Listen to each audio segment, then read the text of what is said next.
तो welcome to my YouTube channel. आज के इस वीडियो में हम SSC GD में जो पिछले साल पेपर हुआ था उसके कुछ क्वेश्चन जो हिंदी क्वेश्चन पूछे गए थे उनके बारे में डिस्कस करेंगे और हम ये देखेंगे कि पिछले साल किस तरीके का हिंदी का सिलेबस रहा था और किस तरीके से किस लेवल के आधार पर क्वेश्चन पूछे गए थे, जिससे आपको एक आइडिया लग जाएगा कि अगर हम ये इतना पढ़ लेंगे तो हमारा पेपर सही जाएगा और ये चीज़ें उसमें फंस जाएंगी। तो वीडियो स्टार्ट करने से पहले अगर आप चैनल पर पहली बार आए हैं तो चैनल को सब्सक्राइब जरूर कर लें और बेल आइकन को ऑन कर लें, जिससे डेली आप तक ऐसी वीडियो पहुंचती रहे। तो इस वीडियो में हम SSC GD में पुराने पेपर का एनालाइज कर रहे हैं हिंदी का कि कैसे क्वेश्चन आए थे। तो चलिए वीडियो स्टार्ट करते हैं। पहला क्वेश्चन था कि शुद्ध वर्तनी कीजिए। शुद्ध वर्तनी करनी थी, तो इसमें शुद्ध वर्तनी सही लिखा हुआ था शोणित। शोणित मतलब होता है रक्त, और इसकी स्पेलिंग बिल्कुल सही लिखी थी। अगला क्वेश्चन था कि आँखों से परे। तो आँखों से परे का अर्थ होता है परोक्ष। एक शब्द में उत्तर देना था कि आँखों से परे मतलब परोक्ष। नेक्स्ट क्वेश्चन था कि निम्नलिखित शब्दों में शुद्ध वर्तनी को पहचानिए। तो आविष्कार, आविष्कार नहीं होता, आविष्कार होता है। डबल आ की मात्रा लगती है। आप भी इस चीज़ का ध्यान रखें कि आविष्कार होता है। कुछ इस तरीके से आविष्कार लिखा जाता है, तो आविष्कार ये सही था। अगला क्वेश्चन था कि दिए गए वाक्य में रेखांकित अंश को प्रतिस्थापित करने के लिए सबसे उपयुक्त विकल्प का चयन कीजिए। मतलब एक क्वेश्चन दिया है, उसमें अंडरलाइन किया है, तो अंडरलाइन के बदले हम क्या लिख सकते हैं वो अपन को लिखना है। क्वेश्चन था अपना दोष दूसरों के सिर क्यों जड़ते हो। तो जड़ते हो को अपन मरते हो से प्रतिस्थापित कर देंगे तो वाक्य का अर्थ वही रहेगा, सिर्फ शब्द चेंज हो जाएगा। तो इस तरीके से हम जड़ते हो के स्थान पर लिखेंगे मरते हो, तो भी वाक्य सही रहेगा। अगला क्वेश्चन आया था कि दिए गए शब्द का विलोम शब्द लिखिए। तो विलोम शब्द अंधकार, तो अंधकार का विलोम था प्रकाश। नेक्स्ट क्वेश्चन आया था जो कि था कि इस शब्द का समानार्थी लिखिए। किसका? रंक का। तो रंक मतलब होता है दरिद्र। रंक मतलब दरिद्र, गरीब, भिखारी, इस तरीके से ये इसके समानार्थी हो जाते हैं। नेक्स्ट क्वेश्चन है 7वां कि भाड़ झोंकना मुहावरे का सही अर्थ क्या है। तो इसका सही अर्थ है कि समय व्यर्थ खोना, मतलब व्यर्थ में समय नष्ट करना। अगला क्वेश्चन है जो कि आया था कि रिक्त स्थानों की पूर्ति के लिए सबसे उपयुक्त शब्द का चयन कीजिए। तो इस खाली स्थान को उससे फिल करना था। तो उसके पास खाली स्थान धन है, तो उसके पास पर्याप्त धन है, तो इस तरीके से इसका आंसर हो जाता पर्याप्त। अगला क्वेश्चन है 9वां कि दिए गए वाक्य में रेखांकित खंड को प्रतिस्थापित करने के लिए उपयुक्त विकल्प का चयन कर लें। मतलब इसमें जो अंडरलाइन है इसको प्रतिस्थापित करना है और वाक्य का अर्थ नहीं बदलना चाहिए और शब्द चेंज कर दें। तो वाक्य था कि दूर रहने वाले लोगों से हम अपनी बात दूरभाष यंत्र से कर सकते हैं। तो इसको चेंज करके कर दिया कि दूरभाष यंत्र द्वारा कर सकते हैं। इसमें था पहले कि दूरभाष यंत्र में कर सकते हैं, तो उसको चेंज करके सही कर दिया दूरभाष यंत्र द्वारा कर सकते हैं। तो ये आंसर बी हो जाएगा सही। अगला क्वेश्चन है 10वां कि रिक्त स्थान की पूर्ति करनी है और एक उपयुक्त शब्द से। क्वेश्चन था कि सशस्त्र प्रहरी खालिस्तान की रक्षा करते हैं, तो ये प्रहरी करते हैं कोष की रक्षा। अगला क्वेश्चन है कि मुहावरे का सर्वाधिक उपयुक्त अर्थ बताना है। मुहावरा था कि मुट्ठी गर्म करना। मुट्ठी गर्म करना मतलब रिश्वत देना। आमतौर पर ये बोला भी जाता है, आम है ये तो।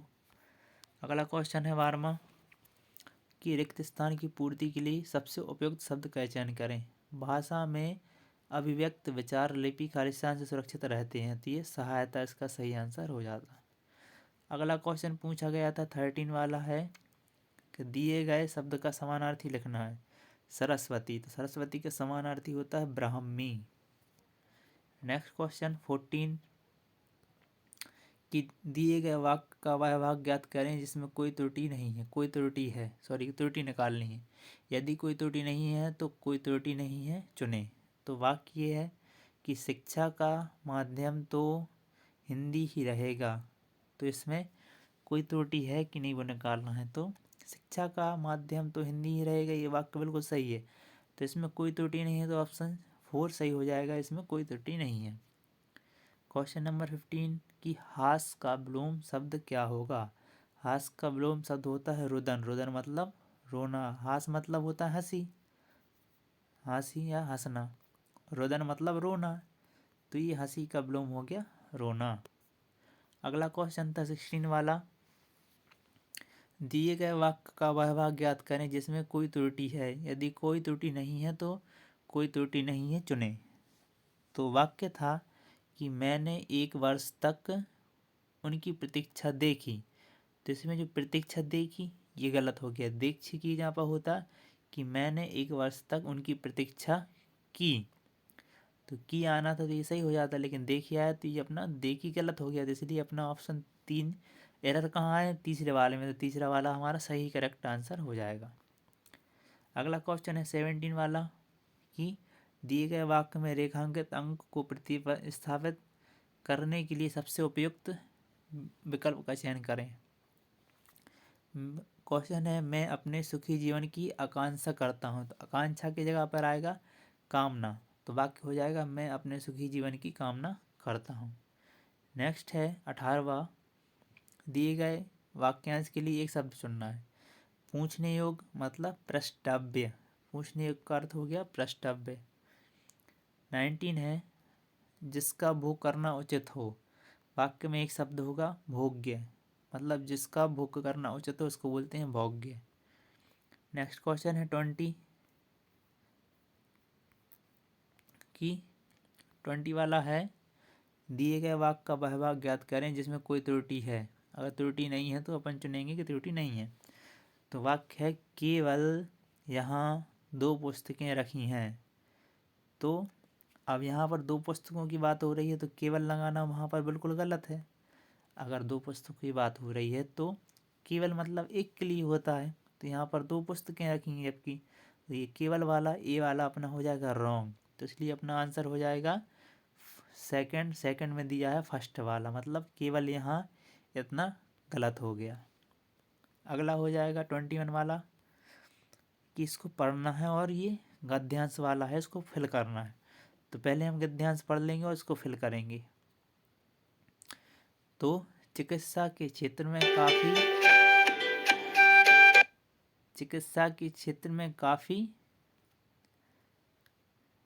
काफ़ी खालिस्तान हुई है। अनेक खालिस्तान बीमारियों से छुटकारा मिलने लगा, उनसे खालिस्तान को सुंदर और खालिस्तान बना दिया। तो इसमें पहले में आया है कि चिकित्सा विज्ञान के क्षेत्र में काफ़ी, फिर दूसरे में आ जाएगा प्रगति, दूसरे खालिस्तान में क्या दिया जाएगा प्रगति, तीसरे वाले में आएगा वाक्य हो जाएगा चिकित्सा विज्ञान के क्षेत्र में काफ़ी प्रगति हुई है, अनेक जानलेवा, तीसरे वाले में आएगा जानलेवा।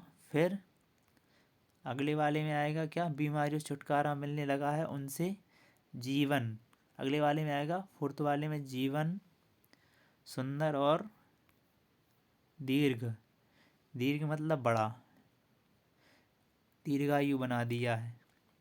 तो इस तरीके से